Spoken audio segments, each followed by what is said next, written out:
অভিনয়ের পর্দায় দর্শকদের মুগ্ধ করেছেন বহুবার, তবে এবার পর্দার বাহিরেও নতুন পরিচয়ে সামনে এলেন ছোট পর্দার জনপ্রিয় অভিনেত্রী সামিরা খান মাহি।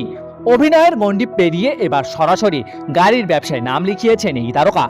স্পিড টাচ অটোস নামের একটি গাড়ির বিক্রয় প্রতিষ্ঠানের পরিচালক ও শেয়ার হোল্ডার হিসেবে দায়িত্ব নিয়েছেন তিনি। প্রতিষ্ঠানটির মাধ্যমে ব্র্যান্ড নিউ, রিকন্ডিশন ও প্রি ওন্ড গাড়ি সাশ্রয়ী মূল্যে গ্রাহকদের কাছে পৌঁছে দেওয়ার লক্ষ্য নিয়ে কাজ করছেন মাহি। গত 2 বছর ধরে অভিনয়ে বেছে বেছে কাজ করেছেন এই অভিনেত্রী। গল্প কিংবা চরিত্র পছন্দ হলেই কেবল ক্যামেরার সামনে দাঁড়ান তিনি। আর তাই বিকল্প আয়ের পথ তৈরির পরিকল্পনা থেকেই এবার ব্যবসায় নতুন এই অধ্যায়। মাহির ভাষায় অভিনয় তার উপার্জনের জায়গা হলেও দীর্ঘদিন ধরে ব্যবসা করার পরিকল্পনা ছিল। গাড়ির ব্যবসা দিয়ে শুরু হলেও খুব দ্রুত আরও একটি নতুন ব্যবসার খবর দেওয়ার ইঙ্গিতও দিয়েছেন তিনি। তবে ব্যবসার পাশাপাশি অভিনয়ও থেমে নেই। মায়ার সংসার ও কর্মফল দুটি মিনি সিরিজে দেখা যাবে মাহিকে।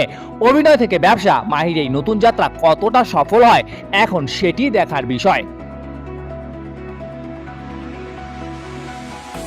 Shamsur Rahman, entertainment desk, Bangla post.